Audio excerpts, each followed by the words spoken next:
par l'assurance maladie. Et donc la parole est à monsieur Fabien Roussel, rapporteur de la Commission des affaires sociales pour 10 minutes.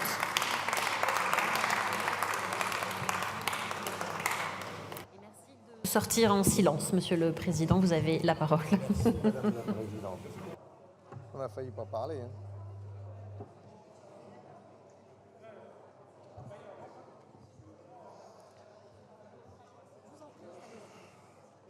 Madame la Présidente, Madame la Ministre, Madame la Rapporteure Générale, Madame la Présidente de la Commission, mes chers collègues, chaque année, le 8 mars, nous célébrons la Journée internationale pour la défense des droits des femmes. Et je me souviendrai longtemps de celle de l'an passé, où des femmes atteintes d'un cancer du sein nous ont interpellés, mon collègue Yannick Monnet et moi-même. Et elles étaient en colère. À leur souffrance, à leur détresse physique et morale s'ajoutaient d'angoissantes difficultés financières.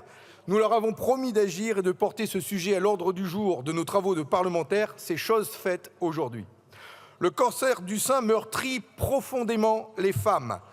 Il les atteint dans leur chair, dans leur intimité, dans leur féminité, dans tous les rapports qu'elles ont avec la société, dans leur couple comme dans leur vie professionnelle. Une femme sur 8 affronte l'épreuve au cours de sa vie. Je cite Marie-Noël. Le 22 juin, j'étais seule quand l'oncologue m'a détaillé le protocole de soins à venir. Elle poursuit. Début juillet, démarrage de la chimio, puis opération. Mastectomie totale, curage auxiliaire. Pas de prothèse, ça fait vide. Oui, le cancer du sein est le cancer des femmes, même si 1% des diagnostics concernent les hommes. Chaque année, 60 000 femmes de plus sont touchées par cette maladie, dont on guérit heureusement de plus en plus souvent, mais qui reste le cancer féminin le plus meurtrier, avec plus de 12 000 décès par an. En 2023, la Caisse nationale d'assurance maladie recensait plus de 700 000 femmes vivantes avec un cancer du sein dans notre pays. Et parmi elles, beaucoup expriment des craintes de ne pas pouvoir assumer des dépenses qui ne sont pas prises en charge et dont le niveau est variable, mais qui se chiffrent en plusieurs centaines d'euros, voire davantage. 1 300, 2 500 euros de reste à charge sont des montants souvent déclarés par les malades et que nous avons entendus lors des auditions. L'attente est donc immense pour venir à bout de telles injustices, et des injustices en contradiction avec le statut protecteur des affections de longue durée, qui affiche une prise en charge dite intégrale du traitement par l'assurance maladie, mais qui en réalité laisse de nombreux trous dans la raquette. C'est à cela que nous nous sommes attaqués avec cette proposition de loi qui vise la prise en charge par l'assurance maladie des soins liés au traitement du cancer du sein. Ainsi, l'article 1er, et je vais parler de la version adoptée par la Commission, à l'unanimité.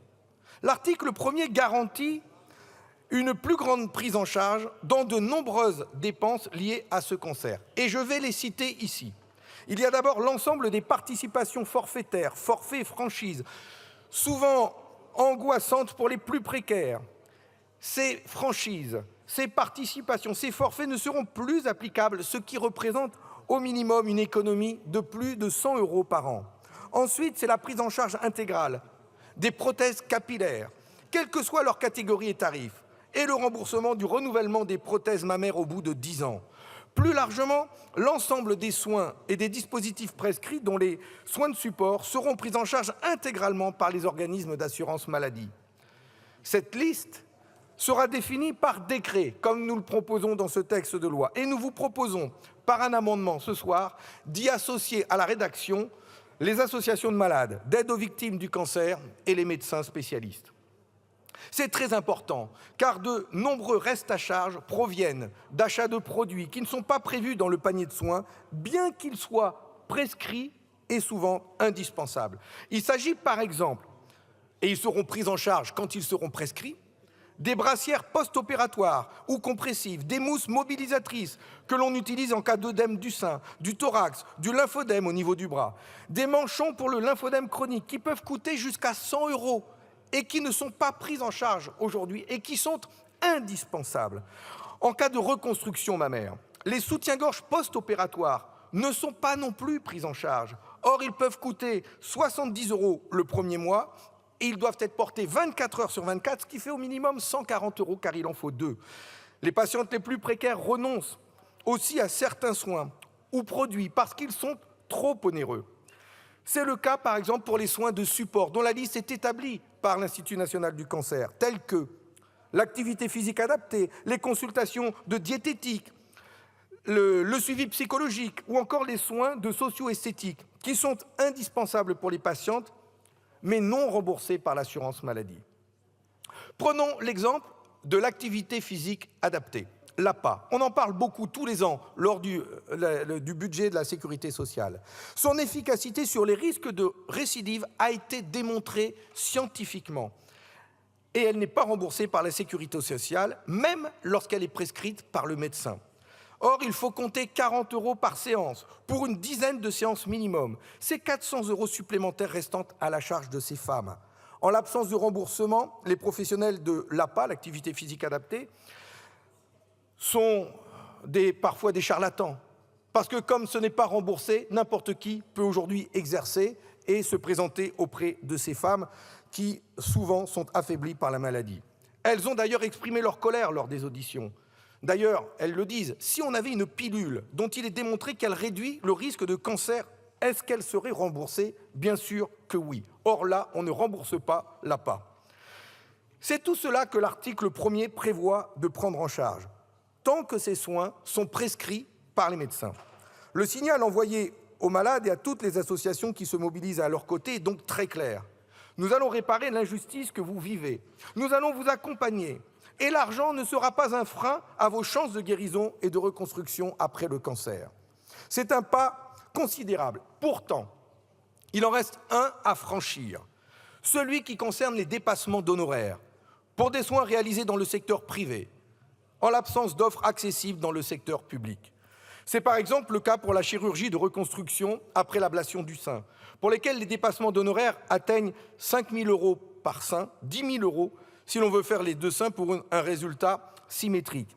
Il en est de même d'ailleurs dans cette reconstruction, de la reconstruction de l'aréole sur le mamelon. Elle est considérée comme de la chirurgie esthétique. Elle coûte cher, elle n'est pas prise en charge. Devant de telles sommes vécues comme une injustice flagrante, beaucoup de femmes renoncent aux soins.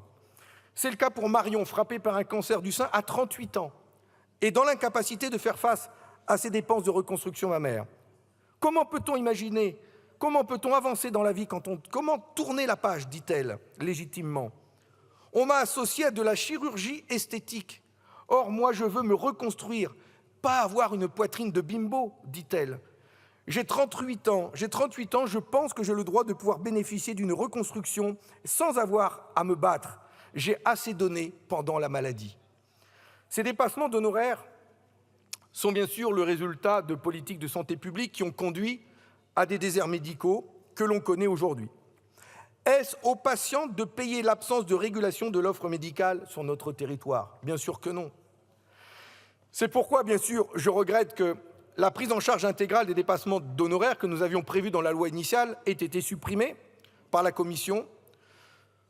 Je comprends que ça l'a été parce que c'est justement un poste de dépense important pour tous les patients atteints du cancer du sein, mais aussi pour tous nos concitoyens atteints de maladies graves et qui ont besoin de spécialistes ou de chirurgiens.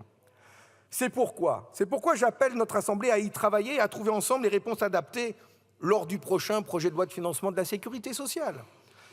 La proposition qui a été faite en commission par la présidente Charlotte Parmentier-Lecocq, que je remercie, a été de lancer une mission d'information sur ces dépassements d'honoraires, en souhaitant qu'elle fasse des propositions, cette mission, et que ces propositions, nous puissions les étudier dans les prochains mois. Malgré l'absence de prise en charge de dépassements d'honoraires, cette proposition de loi, aujourd'hui, telle qu'elle vous est soumise, est une avancée importante pour toutes les femmes atteintes du cancer du sein.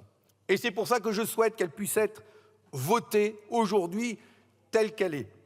J'espère que cette loi humaine et juste pourra être adoptée ce soir et poursuivre son chemin vers le Sénat, puis revenir ici pour être adoptée définitivement. J'espère que d'ici quelques mois, nous pourrons faire connaître cette grande nouvelle aux 700 000 femmes concernées et inquiètes. J'espère tout simplement que nous n'aurons plus jamais à entendre ce que l'on nous a confié lors de l'audition, entre se soigner ou se nourrir, il faut choisir. Alors j'espère que tous ensemble, ce soir, nous voterons dans la plus grande majorité ce texte qu'attendent tant les femmes atteintes du cancer du sein. Merci à vous. Je vous remercie.